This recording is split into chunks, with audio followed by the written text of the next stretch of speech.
the Honorable Minister of Public Enterprises.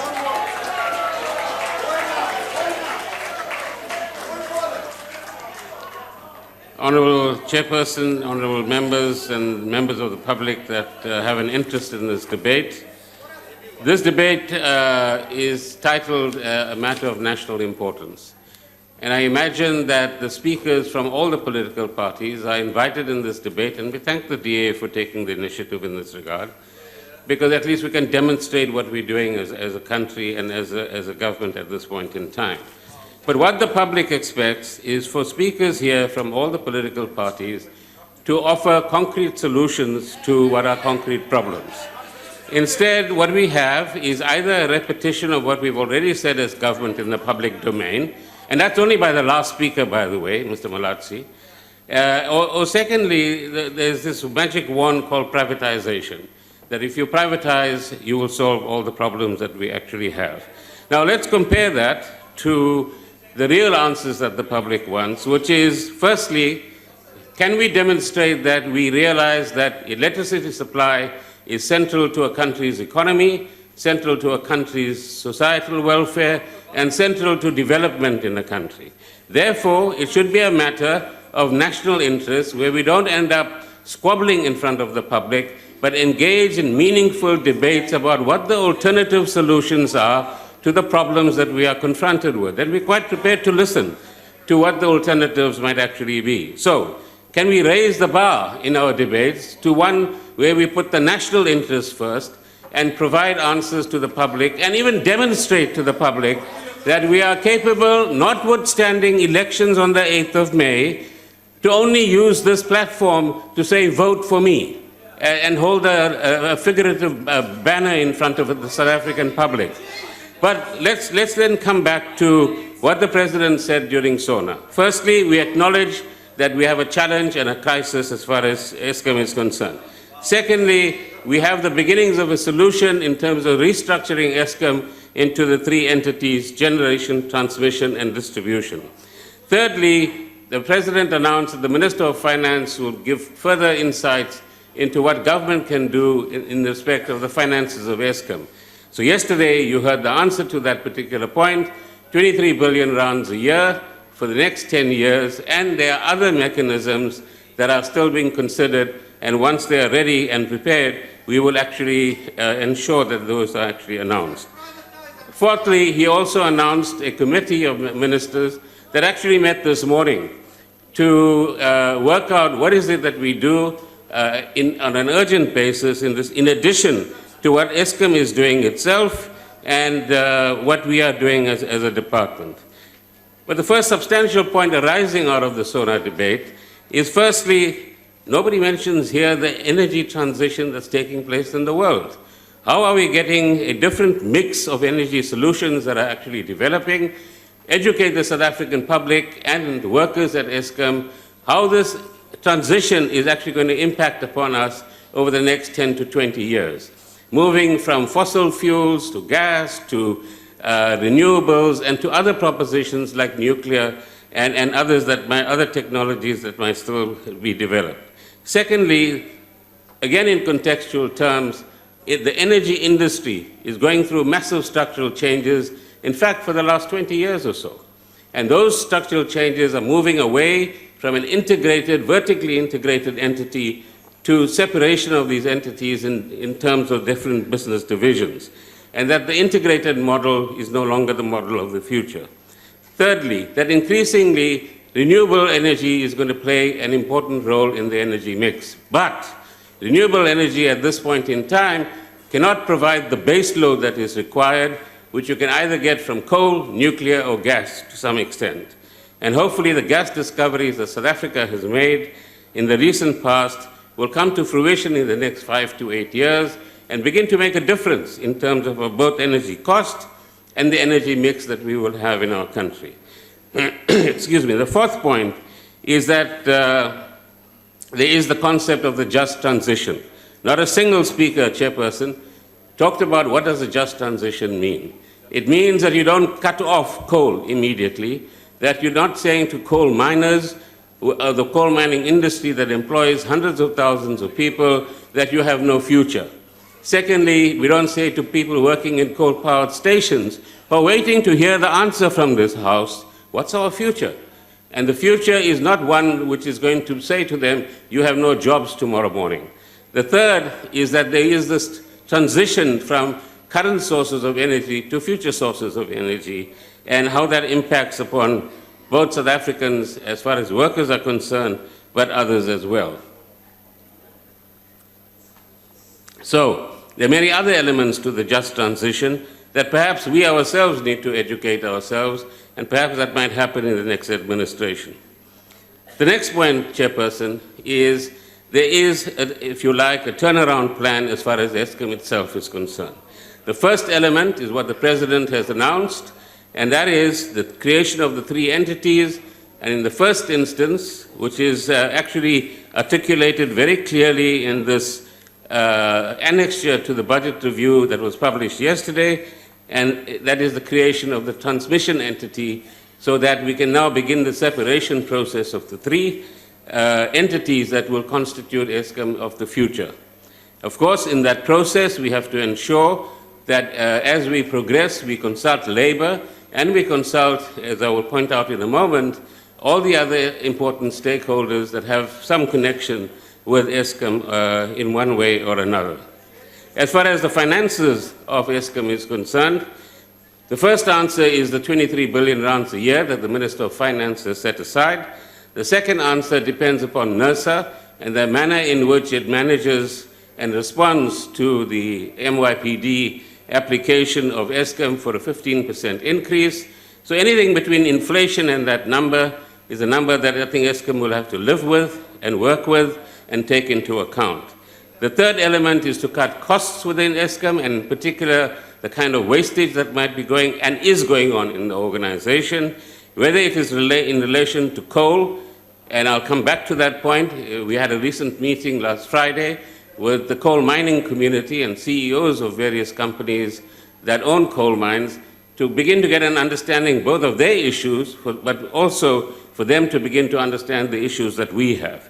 Second, the cost of maintenance, which is on the one hand extravagant, if you like, but on the other hand doesn't give us the quality of maintenance that is actually required, as a result of which we have the continuous unanticipated breakdowns that we have.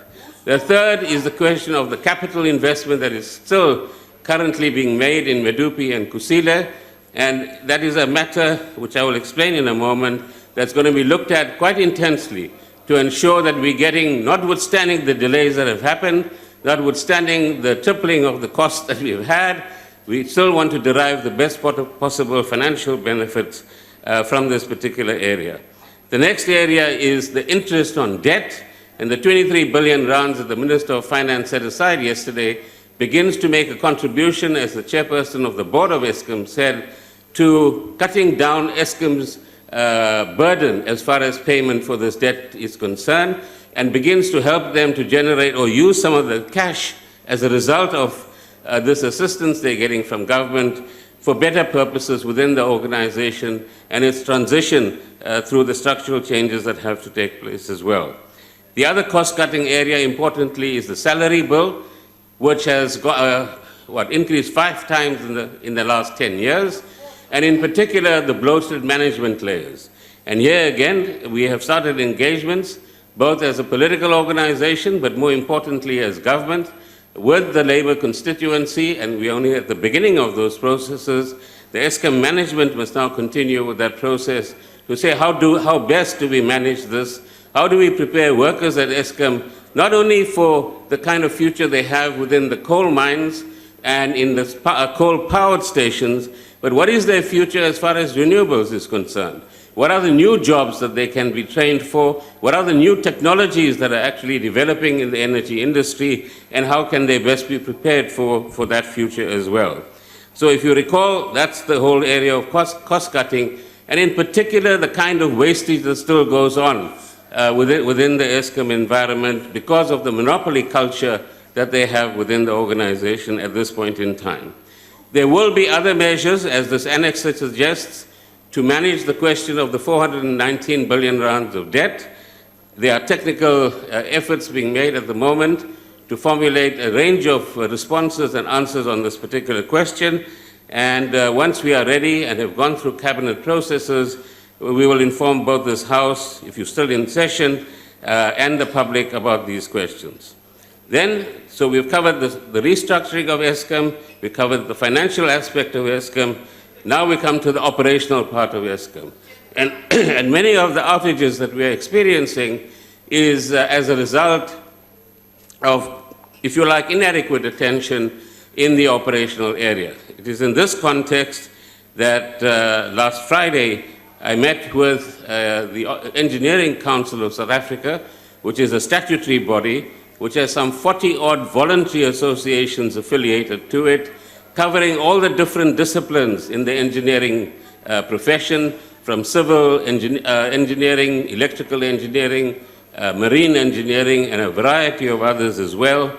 Some 25 representatives attended this meeting, and they all came there on a tumamina basis. We would like to help. We understand that this is a national emergency, and we'd like to contribute the services of our members on a tumamina basis, and you should applaud the efforts and the offers that they've made. We hope in the next 24 hours, through the recommendations that they've made, including recommendations and offers from academic institutions, to actually constitute an operational review team. So this is a group of engineers who will go to some, if not all, of our power stations and independently look at what kind of maintenance has been done, what is the operational discipline within each of the power stations, are the engineering disciplines being followed in the right kind of way, do we have the right experience of people in this environment. The task team that the President set up said that in many of our power stations, the average age of engineers is about 35 years. What we now need to do is to merge the enthusiasm and the power of youth, if you like, with experience so that we get the right level of engineering skills in each of our power stations. So let me then come back to Eskom itself.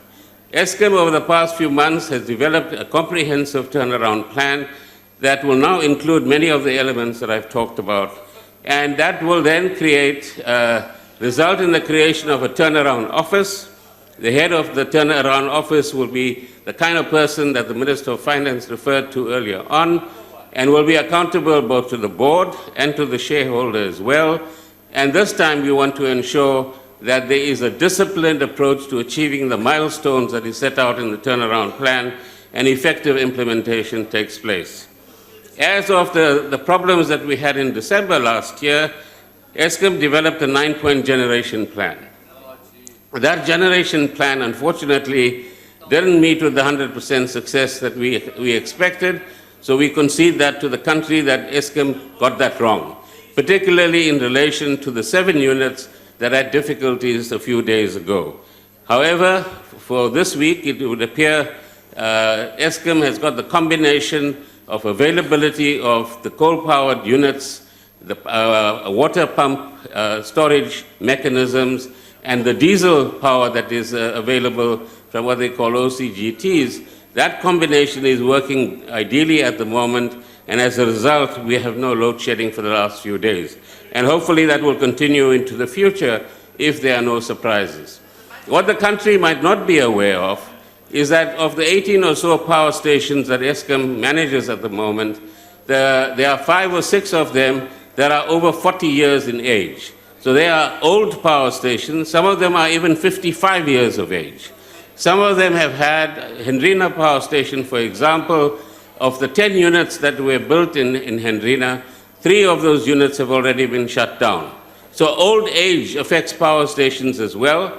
It begins to affect the performance of those power stations, and we have to deal with those challenges in addition. The restructuring plan will also enable the Eskom professionals to focus their attention on each of those 3 areas, generation, transmission, and distribution, in a more energetic and sharper way than we've been able to do up to this point in time. And that's one of the motivations for the restructuring, which is explained again in this annexure to the budget review. The board of Eskom has a few vacancies at the moment. And within the next month or so, we will strengthen the board with more engineers who are then going to be able to complement the current skill set that the board has, and perhaps one or two people who actually have the experience of turning around big institutions. Eskom is one of the, probably the biggest business in this country. I don't think all of us have a sufficient appreciation of that. And turning that around or even managing that institution is a massive exercise that we have to take account of as we go forward, and in deciding on the kind of combination of management skills that we need to put together as well. So the cost-cutting exercise is also part of the Eskom plan. In the next 2 or 3 years, they hope to reach a point where 20 billion rands a year will be part of the savings and their contribution towards the cutting of costs as well. I've mentioned the issue of rationalizing the management tiers in particular. But I think all the parties in this House should be unanimous in sending a message to the honest, hard-working engineers and other professionals and staff of Eskom at all levels that we have faith in their ability to keep the lights on, notwithstanding the difficulties that they have up to this point in time, that they should not be absorbed in the kind of fake news that is being put around by previous managers, as Honorable Ranto mentioned, of Eskom. Keep their heads away from the politics of the country, focus on the business of Eskom, make sure that we follow the engineering and other disciplines that Eskom actually requires, and build up the confidence of the South African public in what is a great institution, whether you are a black engineer, a white engineer, a young engineer, or an old engineer. All of you, in particular, the new generation of engineers coming up, particularly from black communities, have a powerful contribution to make. In order to make sure that we win over and explain ourselves to, but also get consensus among stakeholders, we've had 2 meetings with Labour, as I indicated, and that's only the beginning of a process, I must concede. On the 5th of March, the Minister of Labour is arranging for us to brief Eskom, brief NEDLAC on the Eskom matters, so that all the constituencies of NEDLAC also have an understanding of what the technical issues are, but also more importantly, what our plans are. Last Friday, as I mentioned, we met the CEOs of the mining companies, and a number of recommendations have emerged from there. And one of the things that I think this House should be very critical of is some of the disruptions that is going on in the Mpumalanga area in respect of delivery of coal to mines. That is part of the sabotage process that I think we should, A, have the state security apparatus investigating on the one hand, but on the other hand, I think those who are involved in this must actually understand that we disapprove of the kind of disruptive tactics that they've been actually using. I also mentioned the meeting with the Engineering Council, and we will keep that engagement going. And there are a lot of resources in this country that we will utilize in order to ensure that we get the best possible engineers to assist Eskom to get out of some of the difficulties that it finds itself in. But lastly, a meeting that we still need to schedule is amongst the original equipment manufacturers, those that have supplied the boilers, the tubes, the electronic equipment and monitoring instrumentation that Eskom actually has. Now, many of us, including the Honorable Paulson, have bought into, for one reason or another, into this narrative about who is responsible for the restructuring of Eskom and what are the motivations for the restructuring of Eskom. And it's fascinating how the same narrative appears in different places, but at the same time, about the intent is privatization, after the President made it very clear that the intent is to create an Eskom that can supply energy to this country. It's not to privatize it. Let's be absolutely clear on that. Nor is it about creating a deliberate situation where we're going to engage in job losses for the sake of job losses. I think we all have a responsibility to ensure that the 48,000 people that work for Eskom are assured that their working future is guaranteed in some kind of way, that they will be prepared with the assistance of the state and with the assistance of the private sector to have a future in the energy industry, which might itself be changing as we go into the future. But let us not delude ourselves, as Honorable Ranto and the chair of the Public Enterprises Committee said as well, Ms. Kabashia, that corruption and state capture and its after effects are still very much with us. And that is beginning, that remains, if you like, a cancer that still needs to be actually removed. Honorable Mazzoni was an important and very important part of the Portfolio Committee's investigation into Eskom. And all of us as political parties at that time concurred that we need to fight state capture, expose it, and it's good that our reports are now going to find their way to the Zondo Commission that can put all of the other information together and reinforce what we have already found about who are the guilty parties as far as this is concerned. So, whether it is coal purchasing, diesel purchasing, the maintenance contracts, all of those things need to be looked at. And we want to also support Corruption Watch in its application to the High Court that some of the directors of Eskom must be declared as delinquent directors of Eskom. Like in the case of Transnet, we must also have civil claims against those members of both the boards and the management who have caused losses, monetary losses, as far as Eskom is concerned. And of course, ideally, many of them need to land up in jail rather than sitting at home comfortably at this point in time. But let us warn the country that there is a deliberate fight back at the moment, orchestrated on quite a wide scale, and fake news and this orchestrated campaigns in social media are all part of an effort to make sure that people can bluff the South African public about who was guilty for some of the problems that Eskom finds itself in today.